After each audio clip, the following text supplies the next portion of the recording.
Boa tarde, queridos amigos que fazem parte da família Prozebem e que acompanham todas essas reflexões que são feitas para que nós possamos melhorar a nossa condição interior, para que nós possamos desenvolver e, ao mesmo tempo, termos uma evolução adequada, tal qual a espiritualidade maior espera de todos nós. Hoje, nós teremos aqui desenvolvendo as potencialidades da alma. É uma reflexão a respeito daquilo que nós temos interiormente.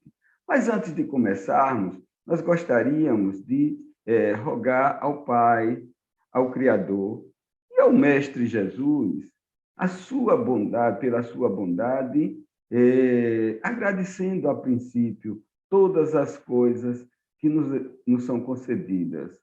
Mestre amado Jesus, nossa gratidão, apesar de reconhecermos as nossas dificuldades, as nossas limitações, os nossos equívocos do dia a dia, mas sabemos da tua presença, sabemos do teu amor, sabemos do teu amparo, que é significativo e, ao mesmo tempo, nos auxilia em todos os momentos, em todos os instantes. Mestre amado Jesus, continua derramando suas bênçãos e continua nos encaminhando. Desenvolvendo as potências da alma. É algo que nós precisamos verificar, que nós precisamos entender, até porque nós já nascemos com potências. Veja que quando nós fomos criados por Deus, que Ele criou o universo que é infinito, que é imortal, que é eterno. Quando Ele nos criou por sua vontade, Ele nos criou simples e sem conhecimento, mas com potencialidades para que nós pudéssemos desenvolver. Então, ao reencarnarmos, e a reencarnação é um dos princípios básicos dessa doutrina que consola, que ilumina, que esclarece, e que nos proporciona, através da dádiva da vida, o reconhecimento da dádiva da vida que nos é fornecida pelo Criador, da sua misericórdia, da sua justiça, reconhecemos que nós estamos aqui caminhando cada vez mais para alcançar a plenitude, alcançar exatamente a perfeição relativa, não a perfeição absoluta, que é a perfeição de Deus. Então, diante disso tudo, nós somos espíritos criados por Deus. E o que é espírito? Espírito é exatamente o fundamento do ser. É exatamente o princípio inteligente do ser.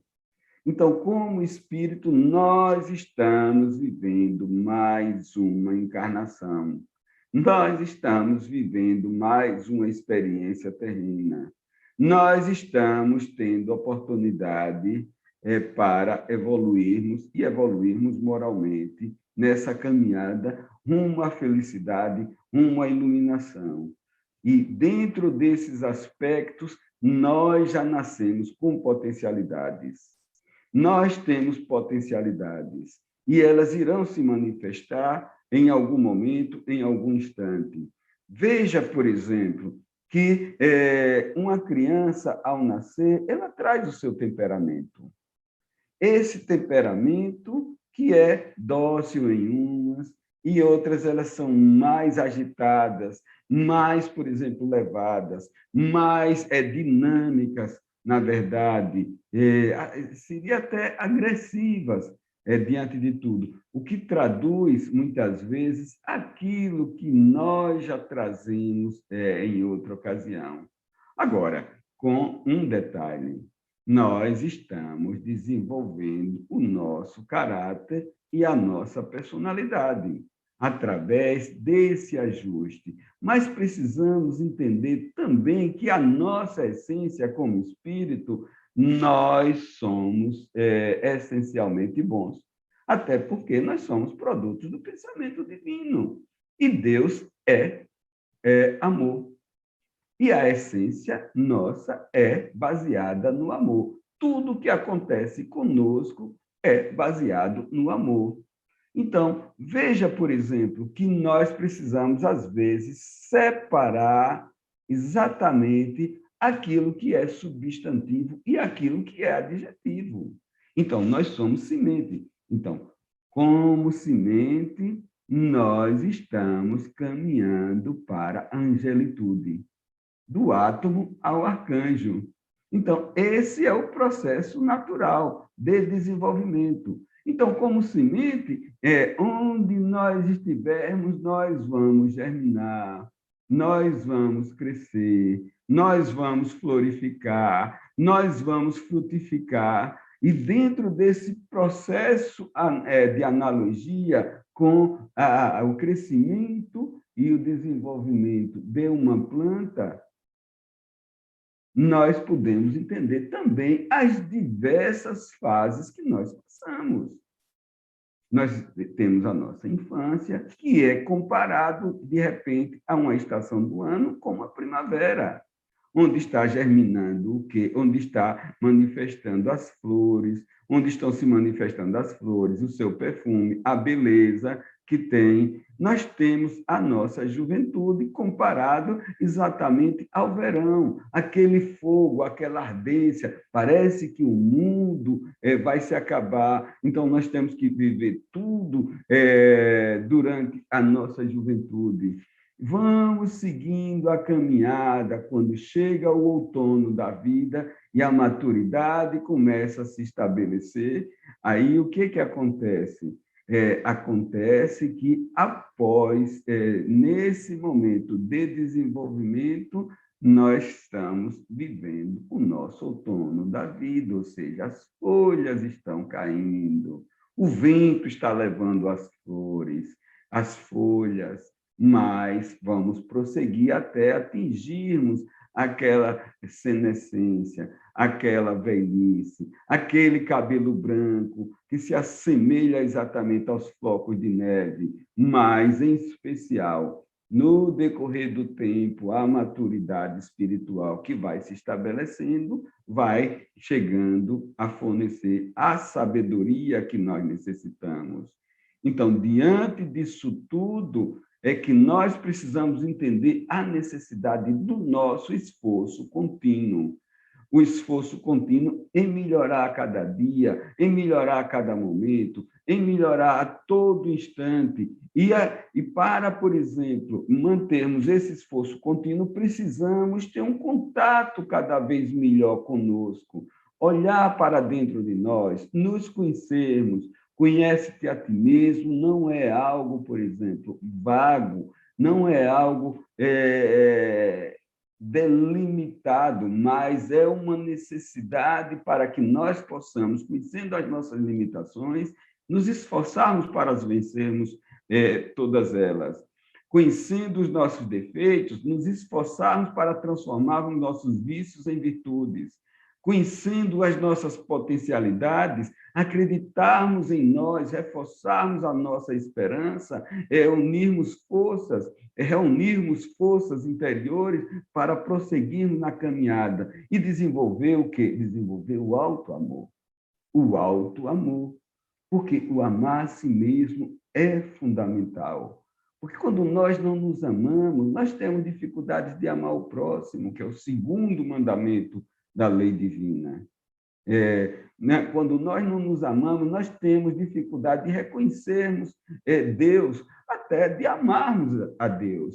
Então, veja que nós ficamos limitados. Então, temos a necessidade de buscarmos no nosso interior o auto-amor, e de desenvolvermos com isso o autodomínio, ou seja, o autoconhecimento, porque quando nós nos conhecemos, nós podemos ter domínio sobre os nossos sentimentos, sobre as nossas emoções, que é fundamental porque com isso, dominando os nossos sentimentos, nós podemos superar as dificuldades que muitas vezes nós criamos, as dificuldades que muitas vezes nós trazemos pela lei de causa e efeito, de vivências anteriores, para que, através disso, as nossas atitudes sejam adequadas. E, sendo adequadas, nós estaremos nos transformando. E a nossa transformação tem uma importância grande para nós, de imediato, porque nos dá um bem-estar,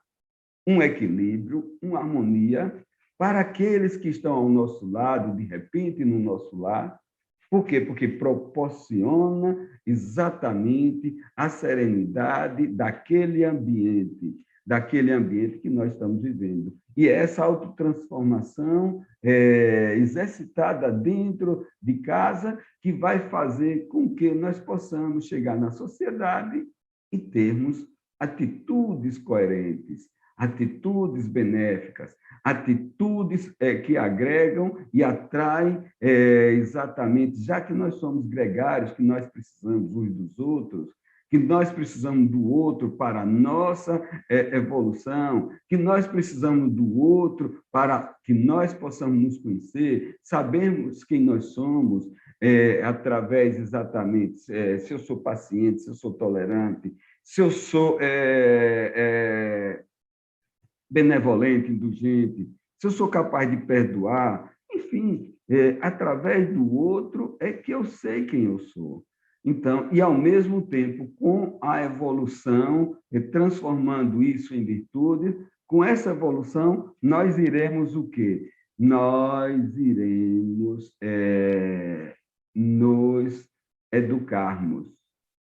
E esse é o processo educativo, e essa é a expectativa do alto. Essa é a oportunidade que nós recebemos para nos transformarmos, para nos educarmos. Então, todo o processo nosso, ele é pedagógico. Deus está, por exemplo, enviando seus mensageiros de luz, os espíritos superiores, o anjo da guarda, para criar uma condição de melhora, uma condição equilibrada. Ou seja, temos que entender que o homem escolhe, o homem constrói, o homem edifica. Então, as nossas escolhas levam a quê? A consequências, determinam consequências. Decisões são coisas difíceis na nossa vida. Quantas vezes nós nos deparamos? Será que eu vou por esse caminho? Será que eu devo ir por esse outro? Será que isso aqui vai ser bom para mim? Será que não vai ser? Então, eu preciso do discernimento para escolher a melhor coisa, porque todas as nossas escolhas definem o nosso destino, porque ela tem consequências, ou boas ou ruins. Então, depende muito. Então, nós estamos construindo algo bom ou algo ruim. Algo nocivo ou algo, por exemplo, muito benéfico. Estamos edificando a nossa estrutura, os nossos castelos. Então, o homem escolhe, constrói, edifica a felicidade ou a infelicidade. Depende o caminho que ele vai seguir. Constrói e edifica a paz ou a perturbação. Então, depende como ele vai cultivar todos esses aspectos, ou seja, os sentimentos e as atitudes. Escolhe, constrói, edifica a harmonia ou então o desajuste psicológico.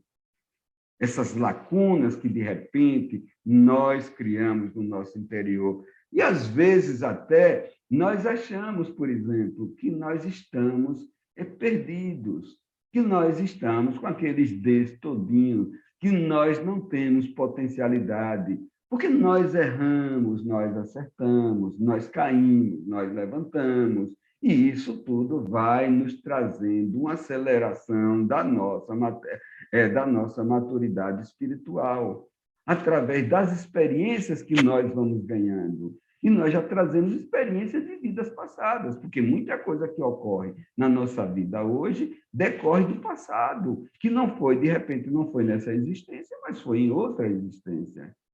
Que estaríamos aqui nessa caminhada para resgatarmos, para redimirmos, para nos transformarmos. Então, diante das potencialidades, nós podemos até verificar Essa caminhada, por exemplo, de Jesus.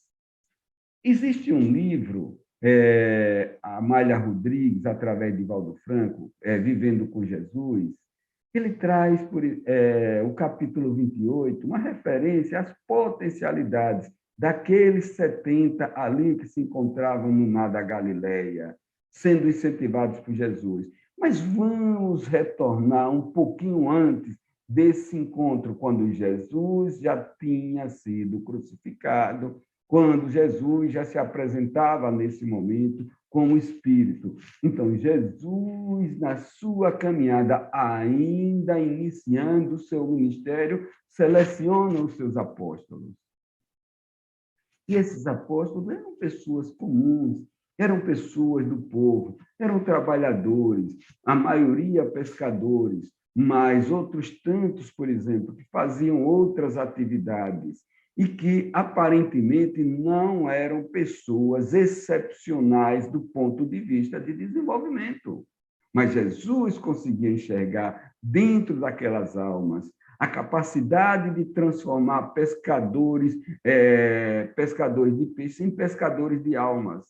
E esse processo, durante toda a caminhada, foi feito orientação. Eles viveram cada passagem de Jesus, junto com ele, e recebendo as suas orientações pedagógicas, e se fortalecendo para que um dia pudesse exercitar e exercer o ministério, aquilo a qual foi proposto na sua vinda, com a sua vinda, para que nós pudéssemos entender exatamente a fala que ele trazia, a fala do perdão, a fala do amor, a fala do servir, a fala, por exemplo, do reino de Deus. Então, Jesus encontrando os 70 ali no mar da Galileia, estimula e orienta para que eles saiam, caminhem, sigam, instruam, orientem, e que ele estaria presente durante todo o tempo, que estaria dando apoio durante todo o tempo, e que naquele momento estaria fortalecendo, dando condições para que eles pudessem fazer exatamente o que Jesus fazia, naquela condição que se encontrava. Então, poderia disseminar a palavra do Evangelho, da Boa Nova, mas chamava a atenção de uma coisa também, de que eles iriam sofrer, de que eles iriam ser perseguidos, de que eles iriam ser martirizados de repente, porque, enfim, foram todos martirizados, à exceção de João, como apóstolo. Foi o único que não foi martirizado. Então, veja que Jesus derramou luz durante toda a sua trajetória, que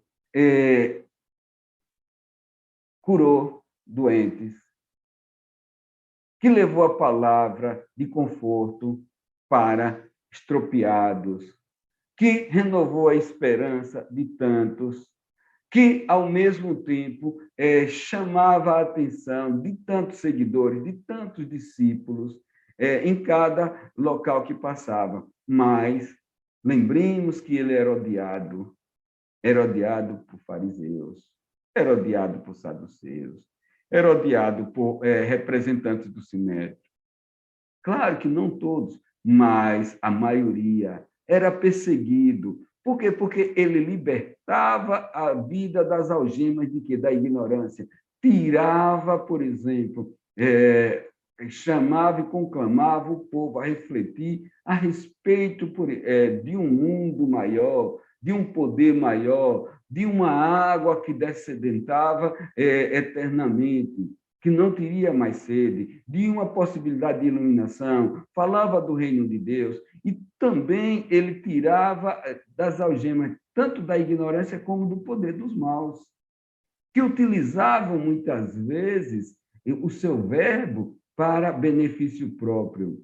Então, essa foi a caminhada de Jesus, e que mostrava exatamente a necessidade de se fortalecer desde cedo desde cedo que a melhor escola, que a Terra é uma escola que nós estamos vivendo, e a melhor escola para Deus é a escola do lar. É a escola do esforço próprio. Por quê? Porque no lar, os nossos pais, eles procuram trazer princípios e valores para todos nós. E são esses princípios e são esses valores que vão estar presentes, por exemplo, na nossa caminhada. São esses princípios e esses valores que vão estar presentes no relacionamento fora do lar, na sociedade, no trabalho, em todo local que nós seguimos, onde nós estivermos. E falava do reino de Deus. O reino de Deus que, a princípio, parecia utópico. Porque se você olhar o Sermão do Monte, o que você vai encontrar? Bem-aventurados os pobres de espírito, porque deles é o reino dos céus. Os misericordiosos, porque receberão misericórdia. Os puros de coração, porque verão a Deus. Os aflitos, porque serão consolados. E por aí vai, todas as coisas referindo-se a uma possibilidade futura, a um futuro, a uma construção do futuro. Então, o que parecia a felicidade vai estar no futuro, através da construção, da edificação que nós fazemos agora, de alguma forma. Então, o reino de Deus é uma obra divina no coração dos homens. Uma obra divina no coração dos homens. Onde está o reino de Deus? Dentro de cada um de nós. Onde é que está o inferno? Dentro de nós. Onde é que está o céu? Dentro de nós. Depende do estado consciencial que nós nos encontramos. E veja, por exemplo, que uma citação de Amália Rodrigues, que nenhum mármore existe mais puro e mais formoso do que o sentimento. Nenhum mármore existe mais puro e mais formoso do que o sentimento. Porque o sentimento é esse patrimônio eterno que nós temos, do espírito, o fundamento do seu princípio inteligente. Nenhum cinzel é superior ao da boa vontade. Porque, veja, imaginemos Michelangelo, quando olhou aquela pedra de mármore e foi questionado como é que ele fez aquela obra gigantesca, Davi, aquela obra, por exemplo, monumental, que até hoje empolga os corações. A arte, como é, por exemplo, que ele conseguiu fazer aquilo?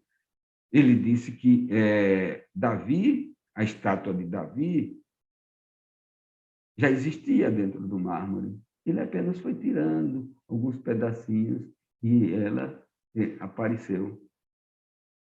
Que não era dele, era aquele pedacinho que ele, por exemplo, trabalhou, que ele conseguiu enxergar.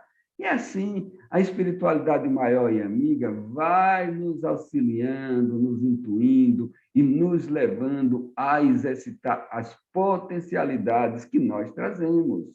E Leon Denis, esse grande divulgador da doutrina espírita, que estaria pronto caso Kardec falhasse. E Kardec, quando foi chamado para trabalhar, desenvolver tudo aquilo, toda essa obra, toda essa divulgação da doutrina espírita, ele pediu o auxílio constante, contínuo, persistente de quem? Da espiritualidade. Então, Leon Denis, no Problema do Ser, do Destino e da Dor, esse livro magnífico, como todos os livros de Leon Denis, ele, por exemplo, que consegue, um grande poeta, na verdade, que consegue escrever em prosa exatamente pela riqueza e pela beleza que traz diante de tudo, diante das informações. E ele traz, num dos capítulos, exatamente as potências da alma. E ele arruma exatamente essas potências como a vontade, a consciência, o livre-arbítrio, o pensamento, a disciplina, o amor, a dor, tudo isso como potências da alma, que precisava enxergar e que precisava entender de alguma forma, em algum momento.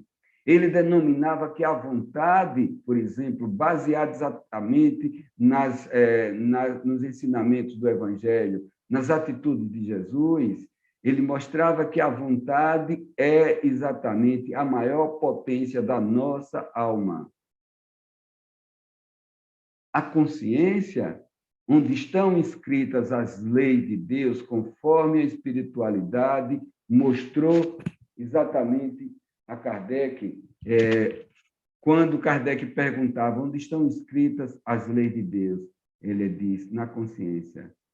Mostrava, por exemplo, que o nosso estado consciencial é que vai nos levar e vai definir o nosso futuro. A vida no mundo espiritual, de onde nós viemos para onde nós retornaremos.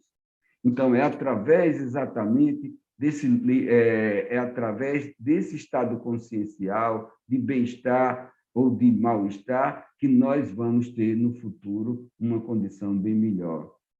Por outro lado, o livre-arbítrio como outra potencialidade da alma. As nossas escolhas, nós já vimos que as nossas escolhas têm consequências. A nossa, por exemplo, a nossa liberdade, ela precisa estar associada à responsabilidade. As nossas escolhas têm consequências boas ou ruins, mas devemos, a princípio, respeitar aquilo que os outros têm necessidade, porque o nosso direito acaba quando começa o direito do outro. Outra potencialidade da alma é exatamente o pensamento, porque através do pensamento nós geramos emoções. Através das emoções, nós produzimos sentimentos. Através dos sentimentos, nós produzimos atitudes. Então, se o nosso pensamento é ruim, evidentemente, nessa caminhada, nós teremos atitudes ruins. Então, a disciplina do nosso pensamento, o orai e vigiai, que Jesus recomendava, é fundamental. A reforma do nosso caráter, transformando vícios em virtudes, é extremamente importante. E, como outra potência da alma, exatamente o amor. O amor. Até porque, por exemplo, nós estamos aqui para aprendermos a amar, para aprendermos a servir. E para aprendermos a amar, nós precisamos exercitar virtudes.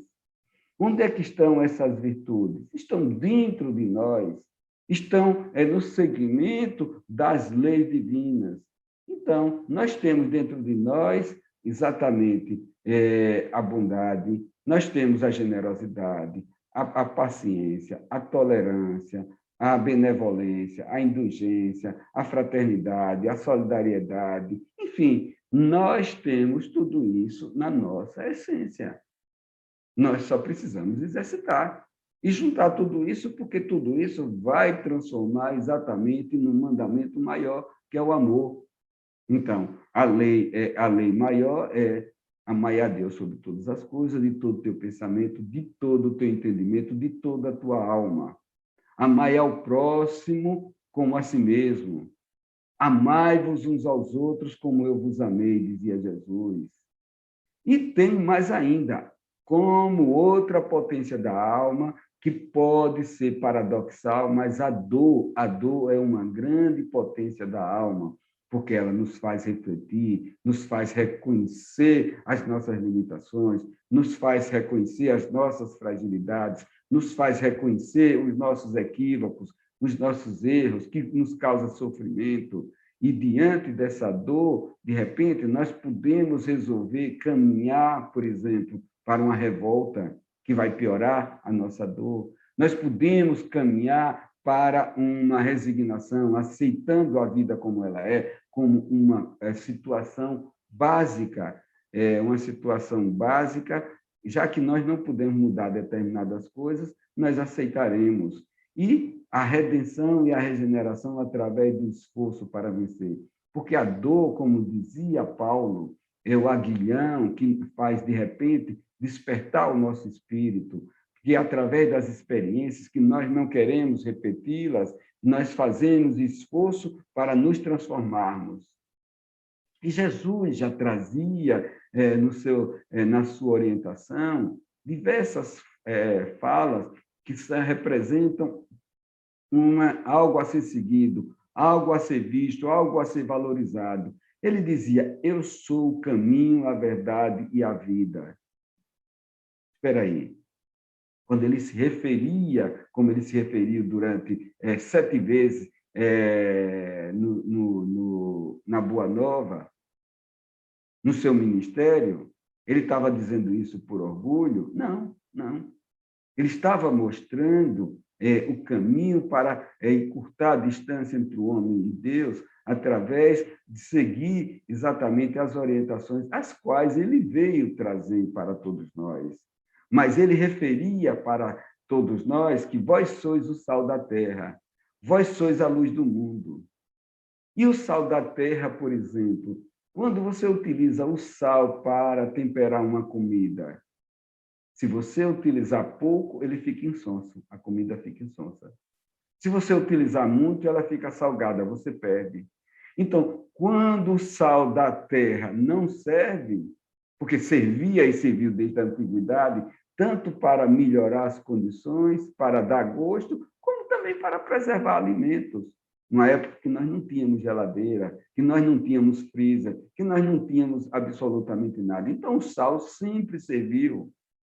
Sempre serviu. Quando ele não serve, ele deve ser jogado fora. Vós sois a luz do mundo, mostrando que nós já trazemos potencialidade da alma, na nossa alma, que nós temos uma luz interior, que nós devemos acender esse interruptor, porque ninguém vai acender o nosso interruptor. Então, quando nós nos iluminamos, acendemos a nossa luz, quando nós nos iluminamos, nós conseguimos iluminar aqueles que estão ao nosso lado.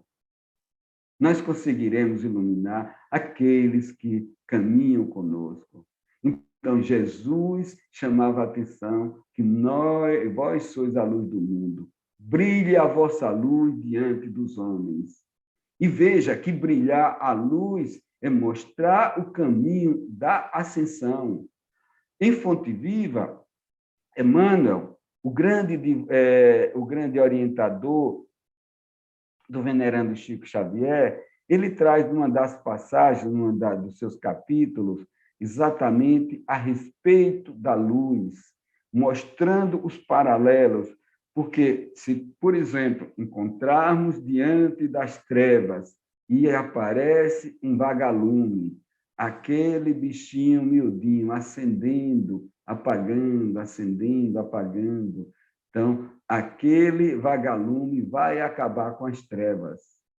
Mas se aquele vagalume acaba com as trevas, mas acredita agora pela vaidade, pelo orgulho, que é o príncipe das trevas, ele, de repente, vai se deparar mais adiante com uma vela. E veja que no Evangelho chama a atenção que a vela não deve ser colocada embaixo da mesa, embaixo do balde, e sim em cima, para que possa iluminar o ambiente. Então, a vela vai ofuscar aquele vagalume, vai ofuscar aquele vagalume. À medida que acende, o que é colocado mais ao alto, então vai ofuscar o vagalume. Então, se aquele, por exemplo, aquela vela também se enche da vaidade, do orgulho, porque é uma luz que está ofuscando exatamente o vagalume, ao aparecer a luz elétrica, que colocada lá em cima, que colocada no teto da casa, vai ofuscar exatamente aquelas chamas. Então, veja que à medida que vai sendo colocado cada vez mais alto, vai ofuscando aqueles que estão, de repente, mais inferiorizados.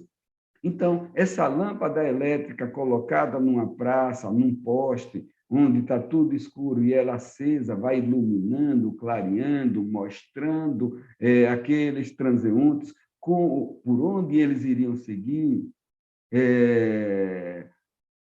dá um brilho significativo, mas lembrar que não adianta também se encher de vaidade, de orgulho, porque no outro dia nasce o dia, o sol resplandecente aparece e ofusca aquela luz da lâmpada.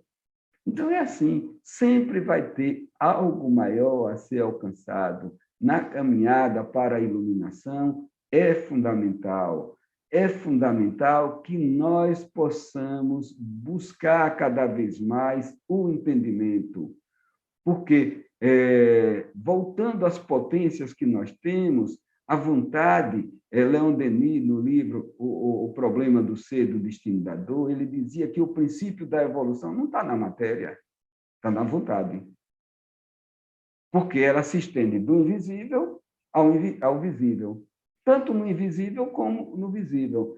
Então, se nós nos encontramos no mundo espiritual, mas a nossa vontade é de auxiliar, então ela está agindo, criando a energia suficiente, essa energia oculta que é propulsora do progresso nosso.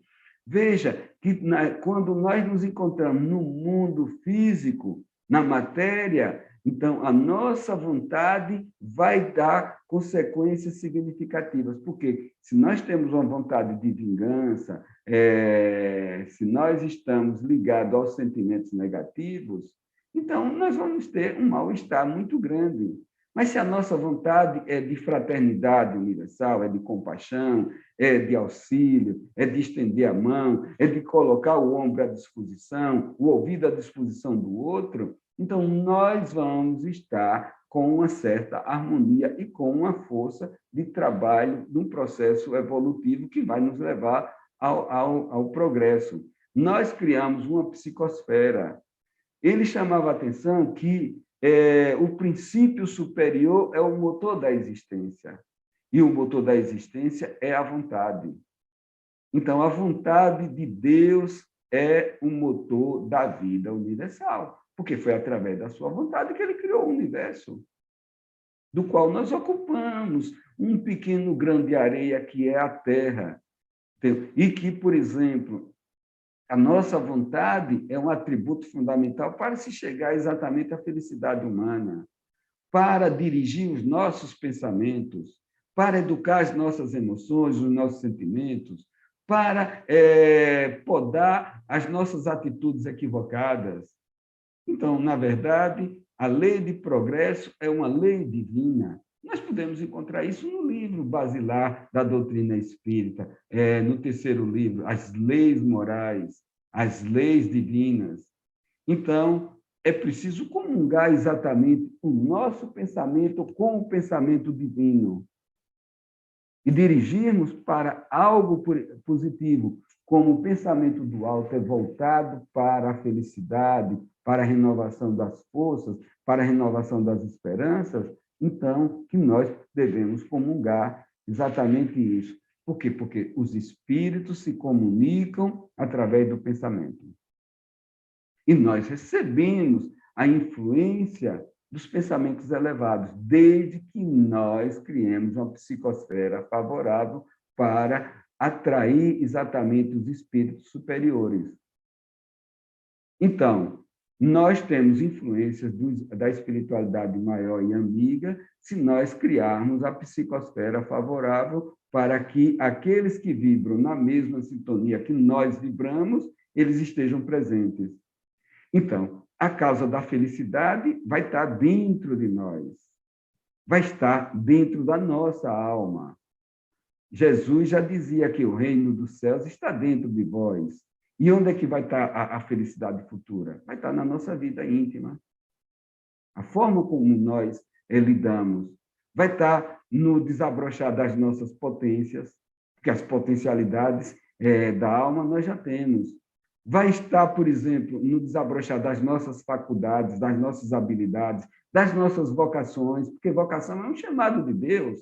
E, de repente, por exemplo, é aquele chamado de experiências que vieram já do passado. A gente não sabe explicar porque nós gostaríamos de ser isso, ser aquilo outro, mas nós sabemos perfeitamente que o caminho que seguimos é para servir.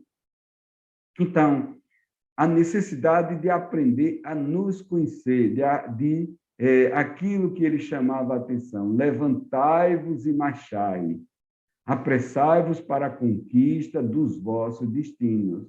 E isso é apressado como? Apressado pela evangelização. Nós precisamos nos evangelizar. A meditação, a contemplação, pelo esforço constante para o bem, para o belo, para a reforma íntima tão necessária para esse equilíbrio. Então, nós vamos, com isso, adquirir o progresso moral. E adquirimos o progresso moral, nós obtemos autoridade e obtemos energia necessária para impor o devido respeito aos espíritos levianos, aos espíritos trevosos, porque eles não vão suportar a luz, aos espíritos atrasados, que nós estamos envolvidos por tantos que estão ao nosso lado. Então, diante disso tudo, nós temos ainda o livre-arbítrio, a liberdade, que essa liberdade precisa, por exemplo, para construir o destino. Nós não nascemos para ficarmos enjaulados, nós nascemos para evoluirmos. Agora, é preciso ter liberdade com responsabilidade, até porque, veja, aquele pai, aquela mãe que dá liberdade ao seu jovem, ao seu filho jovem, mas não dá responsabilidade, eles vão chorar, derramar lágrimas de sangue juntos. Chora o filho, chora a mãe, chora o pai. Então, veja que os obstáculos que nós temos, eles vão impor uma saída para a indiferença, para utilizarmos as forças latentes que nós temos. Para isso, nós precisamos do livre-arbítrio. E nós precisamos também do amor, que é o alimento da alma. Então, não tem nenhum vazio, nenhum abismo, por exemplo, no mundo que o amor não possa encher. E o amor, ele se manifesta como? Ele se manifesta por muitas expressões. Ele se manifesta pela bondade, ele se manifesta pela paciência, ele se manifesta pela benevolência, pela ternura, pela compaixão, pelo perdão. Então, é necessário que aprendamos a perdoar, porque perdão é uma questão de saúde pública. Se nós não perdoamos, nós adoecemos. Então, é uma questão de saúde pública. Então, são tantas as potências da nossa alma que são direcionadas para o amor. E temos ainda que valorizar o que é a dor. Por que nós sofremos? Nós sofremos por punição? Deus não está preocupado em nos punir, mas em nos educar. Por prova, por expiação, por reparação, por resgate. Então, é exatamente diante disso tudo que nós vamos entender para que é que serve a dor. Serve para aprendermos a humildade, que é a maior virtude que o ser humano pode ter. Para aprendermos a sermos indulgentes, porque nós erramos tanto quanto os outros erram também. Para termos compaixão, na verdade, e entendermos que aquele que está passando pela dor precisa do nosso auxílio, de alguma forma, para resgatar e para reparar débitos contraídos no passado. Então, que tenhamos uma mudança de olhar, sairmos daquele olhar horizontal para um olhar vertical. Então, precisamos cultivar essas potências da nossa alma, sairmos daqueles malditos, da desvalia, do desespero, do desânimo, da depressão, de alguma coisa, lembrando que nós temos potência na nossa alma, que a nossa vontade e todas as outras potências realizadas vão nos dar fortalecimento e vão nos dar uma conduta, uma condução da nossa vida de forma mais equilibrada, mais harmônica, mais efetiva, para que nós possamos retornar ao mundo espiritual de forma adequada e tranquila. Agradecemos a Ti, ó Pai, essa oportunidade. Agradecemos, Jesus, amado irmão, mestre, por esse caminho traçado e de amparo. Continua derramando as suas bênçãos. Continua nos dando a luz, a força suficiente para entendermos o seu verbo, para entendermos a necessidade e a expectativa que foi criada pelo nosso Criador, por Deus Pai, para que sejamos felizes. Que nos abençoe hoje, agora e sempre. Que Deus nos ampare e proteja.